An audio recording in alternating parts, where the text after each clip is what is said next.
Good morning. Welcome to the Community Voice. I'm Steve Gredick, your host. Delighted to have you with us this morning. We're brought to you by Tanner Health System and Oak Mountain Academy. Our guest this morning is Jim Bennett. He's a candidate for the U.S. Congress, 3rd District. His website is jimbennett.us. He's running for the Republican primary. Well, it was this time 22 years ago. Beautiful clear sky on a Monday morning. 3 airliners at this moment were in the air. The fourth one, United 93, was getting ready to take off at 8:43 from Newark International Airport. And at 8:46, during the course of this program, American Airlines 11 flew into the North Tower. 3,000 people lost their lives, including 340 firefighters. And 1,000 persons have yet to be identified. Really a horrible situation, a tragedy brought about by Al-Qaeda terrorists. And I wanted to ask, before we kind of get in the meat of the program, I wanted to ask Jim Bennett, candidate for U.S. Congress, some of his reflections on this historic day. Well, thank you for having me, Steve, and good morning to everyone. On this day, I was working at Trintex Corporation in Bowden, and it was a different era. We had internet access, but it was only like 112 kilobits per second, and I was the director of information technology there. And my boss had me paying attention to the news. And somewhere around 9:15, I guess, there was a headline on Yahoo News that said a plane has flown into the South Tower of the World Trade Center, and that's all it said. There was no story there. It was just a headline. And I felt that was worthy of telling our president, so I got up and I went and I spoke to him about it, and Vice President walked in. And we decided in our wisdom that it must have been someone doing a stunt trying to fly between the two buildings. And so I walked back out of the office, I sat back down, and I had no sooner sat down when another headline came up. A second plane had hit the other tower. And at that moment, we knew that this was not a stunt. This was something different. And so the three of us went across the street into the owner kept a house down here. She actually lived in New York City, but she kept a house in Bowden. She had a television because you weren't going to get anything off the news because you didn't have any video back then. And we started watching the news, and then the third plane hit the Pentagon, and we knew that we were under attack as a nation, not just as a simple terrorist attack. They meant to hurt us all. And we're sitting there and we're watching, and we saw the first tower fall. And in our eyes, that was 10,000 Americans that had just died. And then we heard about a plane crashing in Pennsylvania. And then a second tower fell. And we're sitting there and we're just stunned because we believe that 20,000 Americans just died, plus what happened at the Pentagon. And then a man walked up to the microphone covered in dust, and it was Mayor Giuliani. And he said, "We think that perhaps fewer than 10,000 people have died." And we're like, wow, that's amazing that they were able to get those people out of those buildings. Yep. And we continued watching, and he came back and he said, it may be as low as 5,000. And at that moment, we realized that something heroic had happened. Even though we had been hit and bloodied, we recognized that there were real heroes in this scenario. And obviously, we all know it ended up being less than 3,000. And when I look back on that day, it was traumatic. It was horror for an entire nation, and that's exactly what they wanted to do to us. But then we had this outstanding mayor, this outstanding man, stand up and do such a great job, and it united our nation. And for a short time, perhaps the only time in my lifetime, we were a united nation. And we can either choose to be traumatized by that event, or we can remember it with the silver lining that we didn't just sit there, we fought back. And that's most signified by the folks that brought that plane down in Shanksville, Pennsylvania. They didn't just sit there. When they had rudimentary text on flip phones back then, that's how they found out what had been going on. And it was Americans being Americans. They didn't just accept their fate. They fought back. And that's what I remember about 9/11.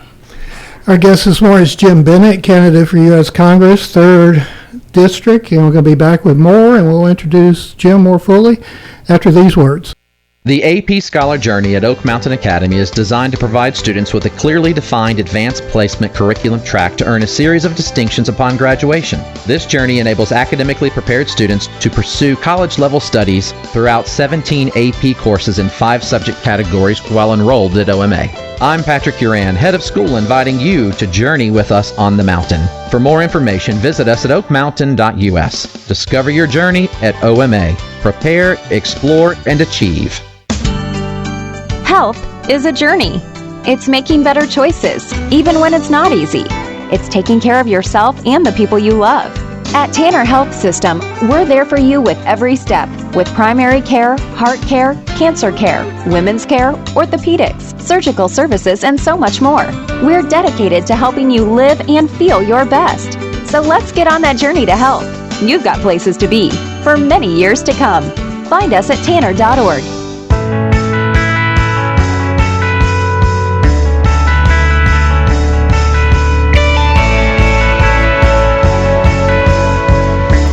Good morning. Welcome back to the Community Voice. I'm Steve Graddick, your host. We're all on Facebook Live this morning. If there's any comments, questions you'd like to post. We've got Jim Bennett, candidate for U.S. Congress, 3rd Congressional District. He'll be running in the Republican primary next year. His website is jimbennett.us. So give us a little introduction. Who is Jim Bennett? Who is Jim Bennett? Well, my entire life, my primary job has been father. I've never defined myself by what I have done. My primary define myself as father. Really, I guess I should say husband. I met a young lady when I was 14 years old. She threw a knife at me as I was hauling hay, and I ended up marrying her. Okay. Well, 7 years later. We'll dispense with the rest of these questions. I want to know every stinking detail about that. I worked my first 50-hour week for wage when I was 12. I worked for a giant of a man, Willie Walker, and he has a road named after him just west of Carrollton. And his wife would make us lunch every day, and one day, for whatever reason, she couldn't do it. So his granddaughter, Laura, she was being drafted into service to make lunch for this huge mass of young men, boys really, and so she did that. She did her job, but the other guys were just torturing her endlessly, and I was not actively torturing her, but I probably was smiling. You were a co-conspirator. I was standing behind the guy that was the primary instigator, yeah. And so she threw a steak knife at him, and I was standing behind him. He just stepped out of the way, and it hit me in the leg. So you're collateral damage. I was collateral damage that day, and that was the end of it. And then, let's see, 5 years later, she's with her cousin on the square in Carrollton. I had broken up with my girlfriend 4 hours earlier. I did not know this was going to happen. I saw her on the square, and I was like, wow, that's the most beautiful girl I've ever seen. And I pulled over and I spoke to her, and we've been together ever since for 37 years. We've been married for 35. We have 2 wonderful children. We have 6 grandchildren, and that has been the primary focus of my life, and it still is to this day. Congratulations. But that's not all you need to hear. Sure. I was a police officer for 7 years. I started when I was 19 years old. It's awful young. And by the time I was 23, I'd made sergeant. I'd been a member of the Carrollton SWAT team. So you're a member of the Carrollton Police Department. I was a member. I started with the Carrollton Police Department. I did a very short stint in Villa Rica and decided that, there was an opportunity at West Georgia's sergeant's position. Interviewed for that, and I got it at West Georgia College. It was still West Georgia College in those days. But in the end, when a position on traffic opened up at Carrollton, I came back to Carrollton because it's a city I love. It was my city, and they were my people, and that's where I needed to be. But Laura and I, we could not survive on 2 young police officer salaries. My wife is a police officer as well. She still is. She's the chief at Columbus State University. Really? And yes, sir. And so I had to move on because somebody had to make money. And so I went to work for Trentex. And I worked at Trentex, which became Carlisle Tire and Wheel. I started as a scheduler. I became director of information technology. I built a business operating system that ran that company. And then when Carlisle bought Trentex, they expanded that business operating system over all their warehouses nationwide. But I was also that whole time doing procurement at some level. And when Trentex burned in Bowden in 2008, that was another traumatic event in my life. I became part of the national team, and I joined the national procurement team for Carlisle Tire and Wheel.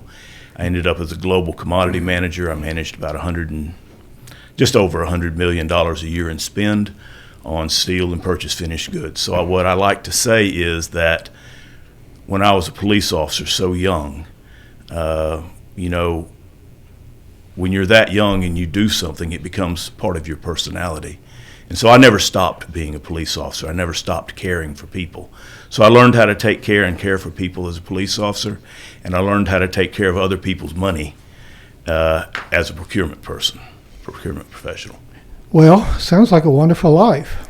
It has been a wonderful life. So why do you want to ruin it by running for Congress? Because I had 4 grandsons in 19 months. And when your first child is born, everybody knows what that feels like, how your perspective shifts. My children had grown up. They had moved out of the house, and at 48 years old, I was able to retire. And I did. I was like, my life is not going to change. My standard of living is not going to change. I can stop if I choose to. And I did. And then these boys were born. And my perspective shifted again. But my wife is a police chief. And I do not believe that a police chief's spouse should be overtly political. Even though I shouldn't be overt about it because police cannot afford to be seen as partisan. Mm-hmm. And my wife is not in her job. And but that's not the problem. The problem is the perception. So I've set my political ambition to the side that it germinated when Nick, my oldest grandson, was born. But now my wife most likely, not definitely, but most likely will be retiring soon. I won't out her and put a retirement date out there on her, but that allows me to pursue my third career, and that's going to be representing the third district of Georgia. Well, with all the law enforcement background and the law enforcement relationships, let me ask you my first question. It seems like the federal government was more determined to keep us from taking ivermectin and hydroxychloroquine than they are fentanyl. So what's your thoughts about the fentanyl crisis and board security? Well, let's back up a minute on that question. The idea that they wouldn't let us take ivermectin was an absolute, patently absurd idea. This was a drug that had been out for 15 years. It has been prescribed in massive dosage for people that needed it for other problems. And just because it is used also by dogs and horses and everything else does not mean that it's not a drug that we couldn't have taken as a prophylactic against COVID. Our government did that to us. On the back of my car, there is a Fauci the Clown sticker because I figured out who he was in about a month of hearing him regularly. That man is not my friend, and I won't be happy until he is completely done and shut up, and he's trying to come back now. Yeah. But we're not going to listen to him again. Now, fentanyl, killing up to 100,000 people in this country every year. How is it possible that we are not securing our border when we know that 70% of the fentanyl in this nation is coming across that border? It is not just a jobs program for companies that want cheap labor. It is an importation of a drug that is killing Americans, and we cannot stand for this massive national security threat to continue. We could have stopped this in 2016, and the Republican Congress failed to do so.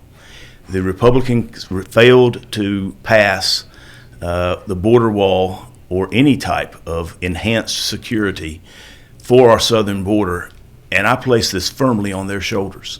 The Paul Ryan Congress. It is not to be forgiven what they've done. Well, let's stay on that.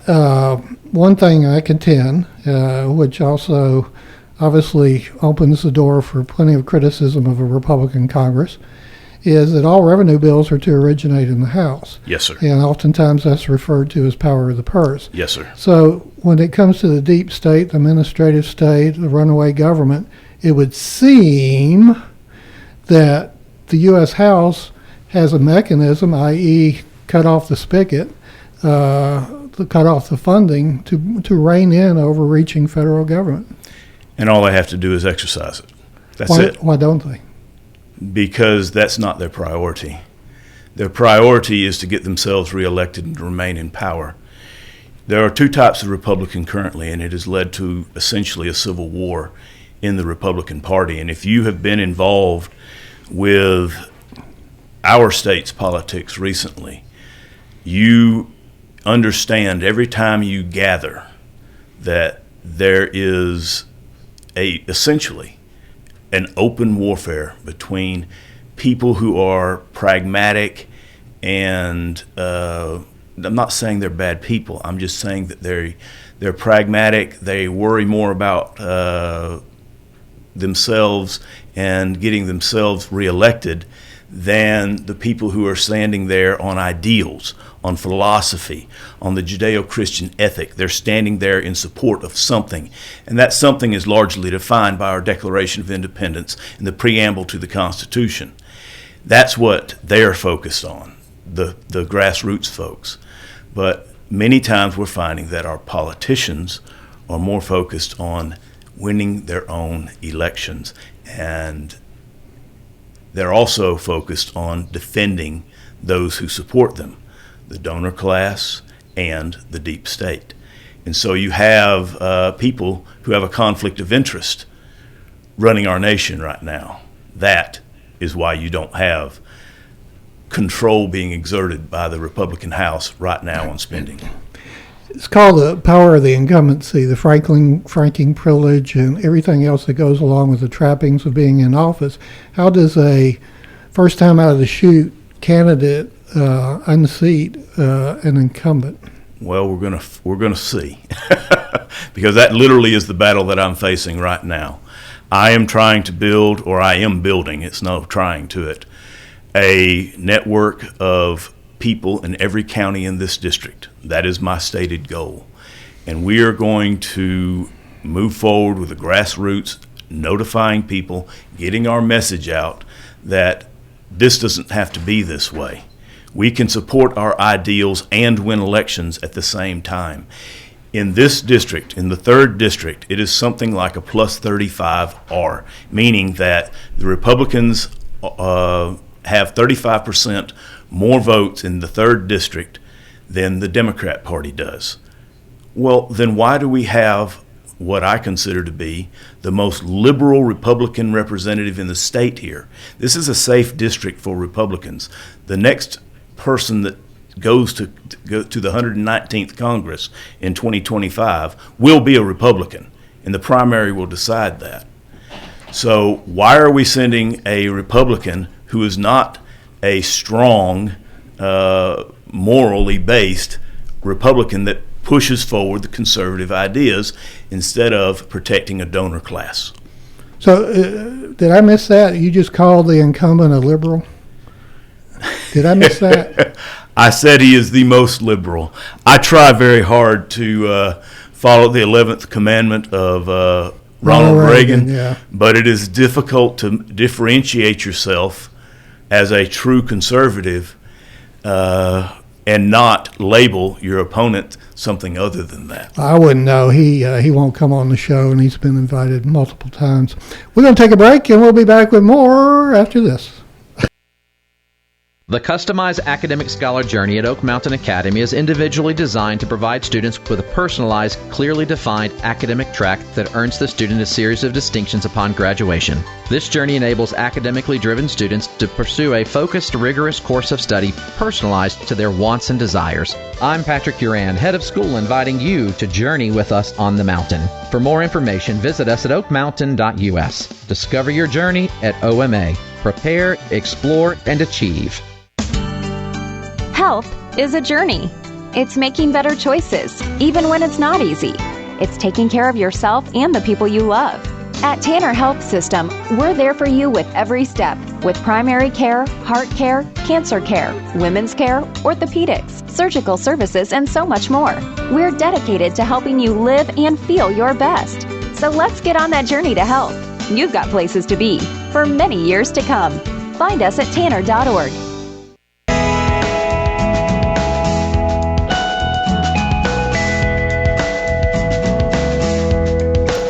Good morning. Welcome back to Community Voice. I'm Steve Braddock, your host. Jim Bennett, candidate for U.S. Congress in the Republican primary. JimBennett.us is in studio. He's live, and I'm waking up. Anyway, let's see. On Facebook Live, we have, surprise, surprise, what a treat, former reporter, tremendous friend of myself and the radio station, and everybody in West Georgia, Kim Fitz, wants to know the following. Uh-oh, it faded out. With such a wonderful family, including several young kids, what are your thoughts on school choice? I think it's essential. I think that we are giving away our children to government and government policy for 20 years. At 4 years old, we turn them over to pre-K, and then they graduate from college, perhaps with a master's degrees when they're 24. And they have 20 years to indoctrinate our children. And right now, we are not in control of that curriculum. The teachers' unions are. And so the state legislature has to decide who they're going to protect. Are they going to protect the teachers' unions, or are they going to protect our children?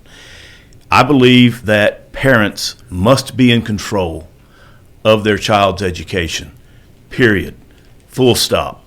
And that means that wherever they want to send their child, and I mean wherever they want to send their child, the funding must follow them. We're paying taxes, all of us are, for schools, and the parents should be allowed to control where they send their child to school. If that means they want to send them to a Christian school, that's not a violation of church and state. That's a parent exercising their rights to educate their child as they see fit. But when you do that, the quote-unquote public-private partnership is really a government-private partnership. You know, I'm in partnership with the FCC. Absolutely. Yeah, if you want to call it that. Anyway, so when that money follows into a private or a Christian setting, then government control also follows more extensively than it currently is. That's true, but I believe there has been a recent court ruling in the last 5 years, I can't recall the name, that says that that is not a violation of the public trust. I cannot quote exactly where it was, but I seem to remember reading that, and I read my news extensively. But I believe that's already been adjudicated, and that has been accepted. Quick question. If you were in Congress today, if an impeachment inquiry vote were to come up in this month, would you vote for it? I would have introduced a bill to impeach. So you would have introduced it? I would have introduced a bill to impeach Mayorkas for the border. I would introduce a bill to impeach the President of the United States the day he arrived, because everything that's coming out now was already known. Mm-hmm. He stood up and told us that there was a quid pro quo with the infamous speech that he gave. I think it was what was it? CFR. Yeah, the Foreign Relations Council on Foreign Relations, and told us that he did it. There's literally video of him saying that he did this while he was Vice President of the United States. And Merrick Garland. I would. All three of these people have violated our laws, and essentially it's being ignored by a deep state that is beholden to them. So yes, I would support an impeachment of the President of the United States, at least an inquiry.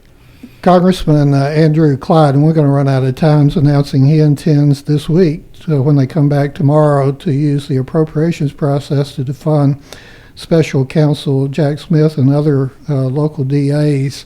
Would that be something you would support? Absolutely. The Department of Justice is out of control, literally out of control. It is a weaponized system of a state-owned. It's a state-owned weaponized system right now.